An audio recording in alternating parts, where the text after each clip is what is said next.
Good afternoon. Good afternoon.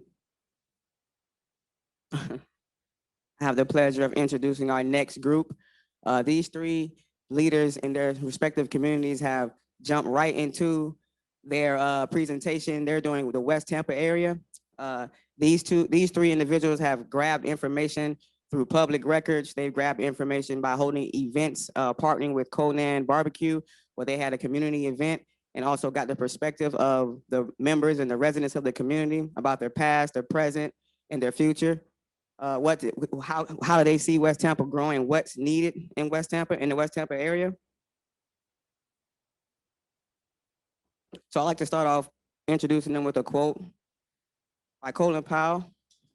He said, "Have a vision and be demanding." And that's exactly what these three individuals have done in the West Tampa community. So first, I'd like to introduce Trey Johnson. Is originally from Tampa, Florida. He earned his bachelor's degree. He earned his bachelor's degree in both economics and communication from the University of Villanova. After graduating from Villanova, he went on to play professional football on the professional football level for the Pittsburgh Steelers, Denver Broncos, and the Winnipeg Blue Bombers in the CFL.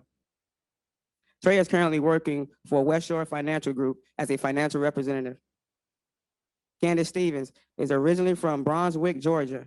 Kandice attended Bethune-Cookman University, where she earned a bachelor's in science and psychology, also earning her master's of arts in counseling from Webster University. Ms. Stevens recently extended an opportunity at MetLife as a care coordinator, working in the long-term care department. Octavia Smith is originally from Tampa, Florida, and a proud graduate of the University of Florida. Currently, Octavia is the owner and operator of Maven Enterprise Consulting Group, a boutique consulting firm offering administrative oversight to small business owners. Without further ado, I'd like to introduce these three great leaders in the community.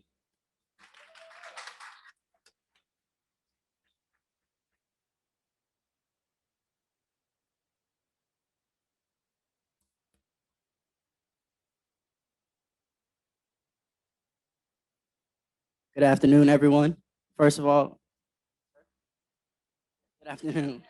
Good afternoon. First of all, I want to thank Toba for putting on the Leadership Institute. I want to thank all the judges and everybody for coming out and listening to our presentation. And without further ado, I'd like to kick it off to Octavia so she can start us off.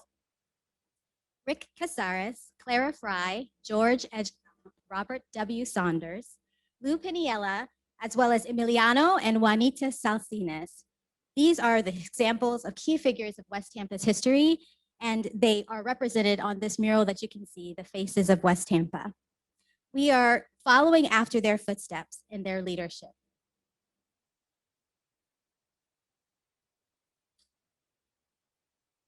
I am Trey Johnson. And I am Kandice Stevens. And I'm Octavia Smith. Together we represent TKO, the Total Knockout Collective.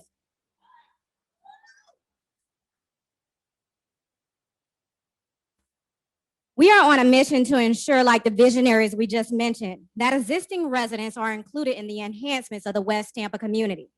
However, before we dive into what we would like to share with you today, buckle up and take a look at our virtual tour covering the areas of West Tampa and Carver City. We find West Tampa to be a vibrant and eclectic community full of history, diversity, culture, and beautiful art. However, the heartbeat of the community are residents like Miss Battle, who has resided in West Tampa for over 79 years and has been tied to the community since birth. West Tampa is full of development and booming with growth and economic opportunity. But we envision a West Tampa in which all residents, as well as all small businesses, are able to take part.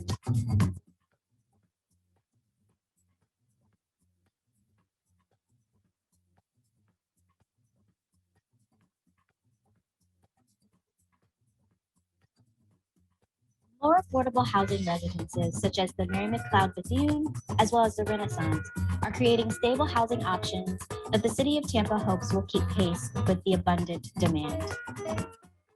The threads of diversity are what keep this community strong, and the unique aspects of West Tampa incorporate both the historic as well as the new.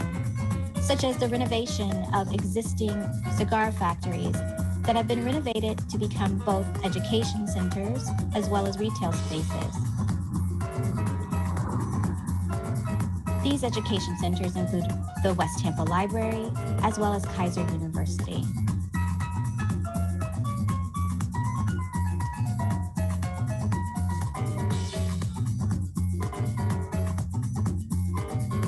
West Tampa is known for its great cuisine, so we took our experience over to Conan's, a staple barbecue restaurant in Carver City. This restaurant has been nourishing and nurturing the West Tampa community for years, and they graciously hosted our community talkback event where we were able to talk with residents who expressed the need to be included in the change of West Tampa to come, but also understood the value of getting on board to be a part of the progress of the enhancements of West Tampa. West Tampa is a beautiful community that we hope will be preserved, protected, and celebrated for generations of Tampanians to come. We find West Tampa to be a vibrant and As you can see from our short film, West Tampa has an abundant amount of opportunities for growth and development for the current residents. We're compelled to make a change for the residents and the community stakeholders of West Tampa. Our desire is to make a significant impact in eradicating generational poverty in West Tampa. Due to the alarming statistics of the city of Tampa's poverty levels being mainly found within this Tampa community, the TKO Collective conducted a deeper dive into the systematic issues that have caused these socioeconomic challenges.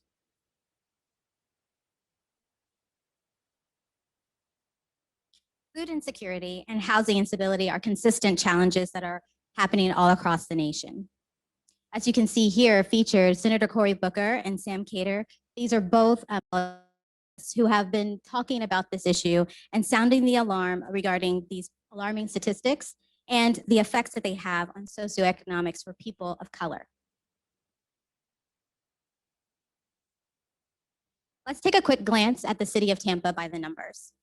So as you can see, even though we are the #1 leader in small business job growth, we still face some really huge challenges, such as a small percentage of individuals in the West Tampa area having access to quality healthcare, as well as a great number of individuals experiencing poverty, pretty much 30% of most of the average that is in the city.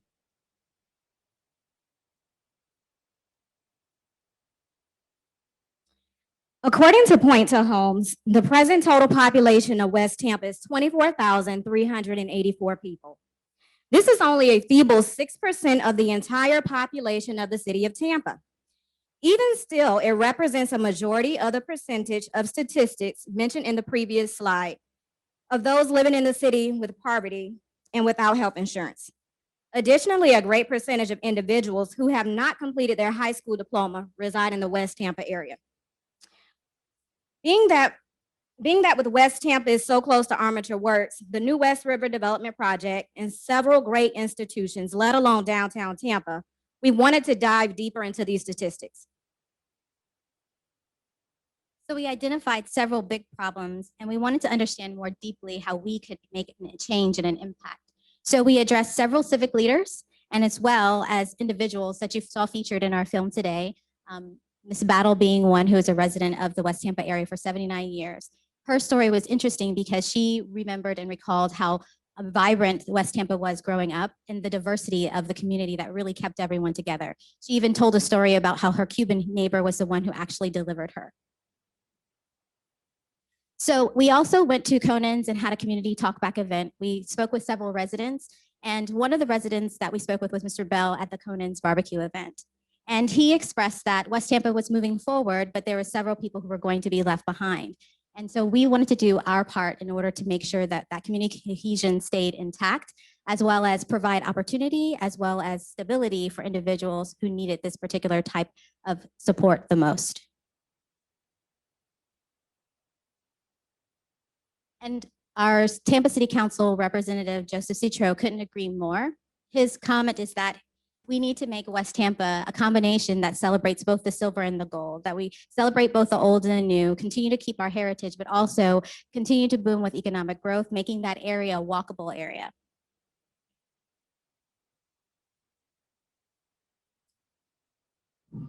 The TKO Collective interviewed Mr. Michael Randolph. He is the CEO of the Center for Nonprofit and Community Development. In this interview, he discusses the old school versus new school approach. I think it becomes very critical when entities like yourself, which is a power player in West Tampa, begin to advocate this new school, this new generation approach. Begin to approach things totally different and saying to themselves, if we're going to help poor communities, we need to be able to create a strategy that creates community and generational wealth. Those are two key things, because I know y'all coming from a business perspective. Those are the two key perspectives that you can come and make a difference in West Tampa.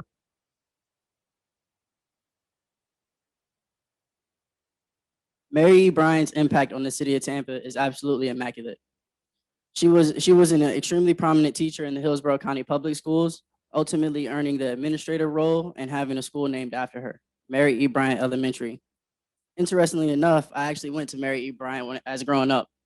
Mary E. Bryant's legacy and life has impacted me personally, and I know I'm not the only one. The reason why I know I'm not the only one is because Mary E. Bryant's grandson actually played football with me growing up. Ventel Bryant grew up here in Tampa, Carver City to be exact, for the majority of his life. After excelling on the football field at Jefferson High School, he went on to play and graduate from Temple University and is currently playing for the Carolina Panthers while still pursuing his master's degree. We, the TKO Collective, felt that Ventel would be a great person to interview when trying to figure out what exactly the community would want and how we can get community buy-in. So during our interview, we actually asked him, thinking back to your childhood, what were some of the things that kept you on the correct path? And this was his response. Family environment, you know what I mean? Especially when I was younger, like Christmases and all the holidays, you know, Mary Bryant and Sheila Bass, both of our families would come together and just, you know, just have almost like a family reunion, you know what I mean? It always felt like a family reunion when I was growing up, you know what I mean? We were so close. Everyone did everything with each other as a family, older cousins, younger cousins. We were just always together. We were really close. But after she passed away, everything you know, distances itself, you know what I mean? It's kind of sad to say, but she really held down, you know, as far as the Bryant, my last name, Bryant, she really held it down. And as well as my grandmother, Sheila Bryant, she was the backbone of, you know, me growing up and my dad and the rest of her kids, siblings and kids. She definitely held everything together. What Ventel is explaining is a championship environment, exactly what the TKO Collective looks to implement with the higher heights living and learning community. What a championship environment is a collective group of individuals with different backgrounds, perspectives, and ideologies, all focused on a common goal. This approach allows for each person to succeed in their own way, in whatever way fits them, while still ultimately achieving the main mission of the entire collective. What is our main mission, you might ask? I'll let Kandice tell you. Our mission of the Higher Heights Living and Learning Community of West Tampa is to initiate a movement that empowers communities of color with the skills, mindsets, and social capital to create generational wealth and to fulfill their full potential. The Higher Heights Living and Learning Community will initially consist of 3 separate residences that will grow, learn, and work together as a community. Each house will focus on particular professions such as health and wellness, financial literacy, and as well as labor and skill development. We will decide to partner with several different agencies, particularly those such as Quest Corporation, who will be able to provide and sponsor training as well as development for those who are members of the skilled resource. In an effort to simulate a cost analysis of how much this project would actually entail, TKO made a few assumptions based upon the hypothetical purchase of a building already existing in West Tampa, as you see on the screen. On the screen, you'll find a breakdown of the expenses and financial needs for the operation. The numbers on the screen are the cumulative costs of different categories that we dive much deeper into in our community enhancement plan. The images on the screen highlight the development of the Higher Heights Living and Learning community. The pre and post renovation renderings preview our vision for the community. The communal dining area will be an inclusive environment where all residents can gather, wind down, and enjoy an amazing dining experience. While the communal living area will be for community gatherings, trainings, and entrepreneur planning. Within the living quarters, our aim is to build a community that you can only begin with families who reside within the living quarters of the Higher Heights Living and Learning community. Each of the individual units for every family will include a master bedroom, a family room, a bathroom, and a bedroom separate for the children. This is to ensure a high level of privacy and comfort, essentially providing for an environment where individuals feel safe and free to create and possibly become their professional leaders that they're destined to become. Ricky Saylor grew up in the heart of West Tampa, on Fremont Ave to be exact. He has been a key contributor to the enhancement of lives of young student athletes since 2010 when he created the Unsigned Preps Foundation. Unsigned Preps help student athletes get exposure and ultimately scholarships to colleges around the nation. I was blessed enough to accept a college scholarship to Villanova University because of this program. Ricky, during our interview, we asked Ricky, what's one thing that could be implemented that would help create a Black utopia? His response was extremely profound. The idea of a worker versus an entrepreneur. Yeah, and I think that's the difference between having a worker and having an entrepreneur. If you just get one person to learn how to do the trade, he has helped one person. But if you teach that guy to be an entrepreneur of that trade, he's going to hire. He's going to have the ability to create and hire to help a community. Yeah, Ricky, and I think that. Ricky Saylor identified the importance of changing the narrative through the means of creating an entrepreneurial mindset of the overall long-term benefit of our community. To accomplish this, the Higher Heights Living and Learning community will equip residents not only with the ability to obtain roles in professions much higher than the median income, but also to give them the proper characteristics to be able to transfer it into entrepreneurial leadership and being able to own their own businesses. So the TKO Collective is confident that the concept of the higher living and learning community is a viable solution for affordable housing, particularly that which faces Tampa today. We know that all over the country, from Baltimore to LA, there have been many different models innovating ways to be able to feed, employ, help individuals build credit, create homeowners, as well as being able to intervene to be able to break the current model and find creative solutions to stabilize and enhance living for those who are needed now more than ever. So some action items that we decided are relevant as a conclusion of our project. These are the next steps the Higher Heights Living and Learning community will be taking in order to eradicate generational poverty. The first foundational principle will be to implement a championship environment. While growing this championship environment, we will be providing magnificent educational tools and trades to ultimately create a one-stop shop for individuals to be able to live, work, learn, and create. TKO's desired outcome was to create a holistic system to restore West Tampa to the impeccable community that it once originally was meant to be. We have researched, engaged, and also talked with community stakeholders and identified a collective vision that will enhance West Tampa for years to come. We are now tasking each of you to partner with us to be able to make this vision come to pass. Thank you.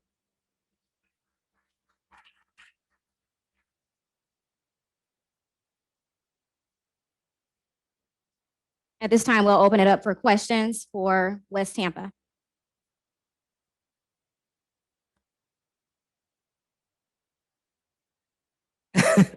We will now open it up for questions and answers from the judges, followed by general questions from the audience.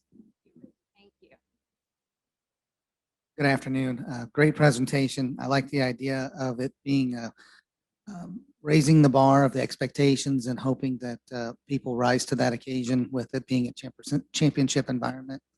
I fully agree with the idea of the live, work, and play, which is a strong piece of what's happening in West Tampa now. We've recently done a Rome Yard redevelopment project, and we have over 70 different cigar factory properties that have been developed over time, and there's probably at least another 30 that are still in it. It's exciting that you had a program like this. Now, how are you going to attract the residents and the people that you're looking to do that with? As what programs or things that you're wanting to do with that? Can you explain? The demographic that we identified was a population of 17 to 26. That was a key market that was the one who was experiencing the most poverty, as well as the ones who did not have access to a high school diploma. So our key would be to attract them through an application process and also through referral programs. There's many different partnerships, particularly those that deal with returning citizens, as well as those that are looking for individuals who need this type of assistance, and that's where we would target first. So we would work with programs such as Quest Corporation. They're an entity of the Florida Department of Transportation that provides some support and services, as well as Career Source, because they have a pool of candidates as well who need this type of intervention. I have one comment, and it really aligns with some of the other comments I made. Once you start looking at the demographics of West Tampa, it's not only Black, it's brown as well. And a large portion, when you start looking at the more senior audience of the community, they speak very little English. So just make sure that once we start implementing, that we take that in consideration and start having those bilingual services so that it can be all inclusive. Thank you for that feedback. Yeah, that's a great comment. I mean, West Tampa is a gem that needs to be shined up, right? It needs to be kind of brought back and kind of invigorated again. And it's interesting that it used to be a walk around area, but it's not necessarily anymore. And I know that there are 2- and 3-story buildings there, and the shops down below need to be renovated, need to have a place to go, or people need to be able to do some of that. So that needs to be somewhat included somewhere to make that. I do like the group area, the communal area, and all of that. And just a couple questions. That is number of units and maybe number that could be impacted by this at that location. But then and then any other comments you might have on how you might make it walkable again. So when it comes to the number of units and the amount of people that we're looking to impact, the way that we kind of set it up is the breakdown of our staffing. We have 6 different coordinators, and each coordinator has a family, and the family is incorporated of 5 people, usually a single parent, and then 4 kids. Sometimes it might not be the whole 4 kids, or sometimes it might only be 3 kids. Sometimes, so based upon that, we're looking around like 75 individuals in general, looking to be able to impact. And when it comes to that, each family will have their own individual unit. So that's 5 families for the 6 different people. So that's about 30 different units when it comes to the housing of it. And what was your latter question? How do you make it walkable again? The way that we look at kind of making it walkable is just to kind of have people within our community, and in that community they can go out and kind of seek and do things outside of our community, and just really more so implementing different transits that has to do with building and leaning upon one another in order to get places. So, whether that be riding bikes, whether that be walking from place to place, or whatever kind of their personal way of getting around and being able to lean on one another. That's really the main portion of our community enhancement plan, is being able to lean upon each other. Yeah, and I was kind of looking for maybe some of that entrepreneurship that might be able to open up an ice cream shop on a corner that would have people come out there, or some place to go to, play games, or a park that have the biggest cornhole tournament in Tampa. Those types of things that would kind of make people get out, walk, and enjoy each other, build that family back, as you all so rightfully said. That kind of was the gist of some of those interviews as well. Yeah, so we actually have something like that we plan on implementing, the Higher Heights Cafe. So the purpose of the Higher Heights Cafe that we really couldn't dive into in our presentation just because of time constrictions, is to really create exactly what you're talking about, a place or a hub, I guess you could say, where people can come back to the community. They can work out of there. They can have smoothies. They can have coffee. They can have whatever it is, business meetings there. Just a multitude of different multifaceted avenues to be able to come back and just sit there and also cycle that money through the community. You know, it's gonna, alongside with that, it's still teaching people how to be entrepreneurs, because the people living within the community are gonna be running this Higher Heights Cafe.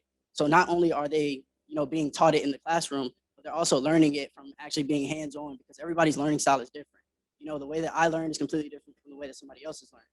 I personally am a hands-on learner. So something like the Higher Heights Cafe would help me a lot to be able to understand, okay, this is how you run a business. This is how you create a balance sheet. This is how you do this, that, and the third. So that's kind of really how we look at combating that. And we didn't mention also in our health and wellness house, we're very fascinated with the idea of urban gardens. So in the health and wellness house, we wanted to have an area where there would be individuals who would teach them how to farm and be able to create this farm to table experience where not only are the members learning the skills of how to grow their own food, but they're also being able to provide it and cook it in their own residential areas. And it will also be the product for the Higher Heights Cafe, because that particular cafe is going to be a juice bar, Wi-Fi center where people will learn. We based our model off of Starbucks. They have a community outreach initiative that has done something similar. They choose underserved communities where they take actual Starbucks stores and they actually use the residents to employ it, to have classrooms that are on site to teach them customer relationship and as well as professional skills, and to be able to take those same individuals not only to be employed with the Starbucks corporation, but to be able to be apprentices and various other leaders and with other corporate partners as well. Very good. Excellent presentation. My one question was, how long does this program last? Is there like a timeline, you know, for moving the participants through the program, and what does that actually look like? So most of the certification programs that we chose, that's why we chose it to be particularly skilled laborers. They're no more than like 13 to 18 months. We didn't want it to be something extensive and nothing that someone would obviously become overwhelmed with the possibility of being able to complete it. We wanted to be able to make it an opportunity that was actually reachable and attainable, that they would come in, they'd have the mentorship of the various different corporate partners, they'd get the skills they needed and be able to see themselves in a role within 18 to 22 months regarding whatever those respective programs were. Another question from the judges? Okay. So I'm not sure if you're aware, but the Florida Department of Transportation, they're in the process of expanding 275. So there may be partnerships there in terms of what they're doing in the area and in West Tampa. So I just wanted to throw that out there. It's definitely a solution. That's why I mentioned the Quest Corporation, because they are affiliated with the Florida Department of Transportation, and they have a huge need to actually train skilled laborers and workers, and they have tons of funding and resources to be able to put people not only in particular roles, but there's like millions of projects to be done and billions of dollars to spend. So we definitely would want to partner with them. And also in community development, the piece, not so much in the working piece, but when you're looking at building up a community or in an area, and particularly the area that's going to be impacted by the 275 expansion. So it's coming more from that area. The ask is there, so Thank you. Thank you. And we have time for one question from the audience. Not a question again, but when you are looking at these projects, and transportation first is a multimodal transportation system was being discussed back in 2011 and 12 to try to get the Olympics to come to Tampa, International Olympics, that involve high-speed rail, light rail, and bus transportation connecting Tampa. So from USF, when you talk about the university area, buses, light rail connecting to downtown, train systems, that's going to be the fast train coming in from Miami to Orlando and Tampa. So as you think through these projects, these are things that already exist. When it comes to the walkable community, get with a urban planner, architect, get some concepts on how streetscapes are walkable between pedestrian-friendly walkways where there's storefront operations of retail and commercial spaces. And above that, there's how, living above that, like in Hyde Park area, when you see stores on the bottom and condominiums and townhomes on the top. So great ideas, and congratulations. Thank you for your insight. 30 seconds. So great presentation. I think I spoke with someone earlier and said I spent some time in Palm River, but I spent more time growing up in West Tampa, Jefferson High School, West Tampa Middle School, Cuesta Ray 6th Grade Center, and they bussed us out to Alvarez. So anyway, I wanted to say this though. I think between East Tampa and West Tampa, there's more pride in having grown up, lived, and been a part of those communities than any other part of town, I think.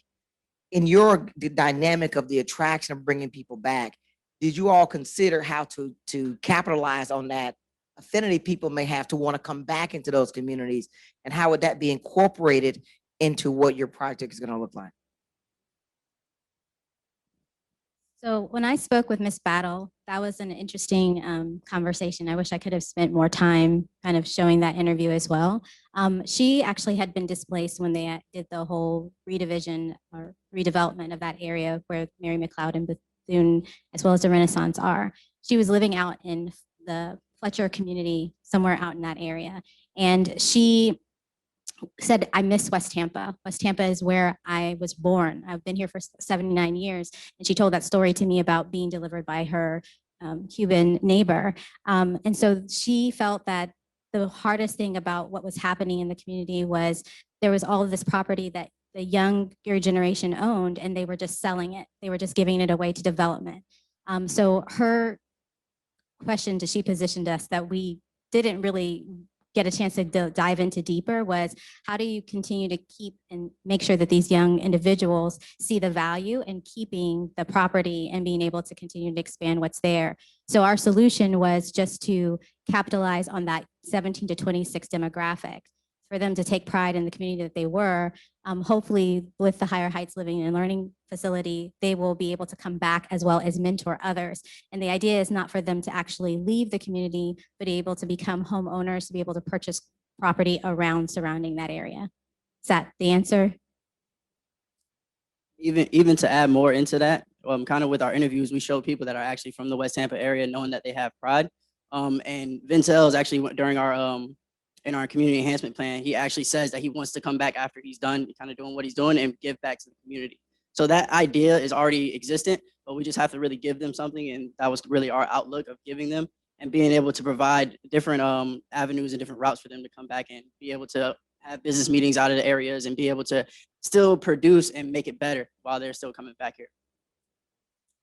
And that concludes our Q&A. Go on to the next session.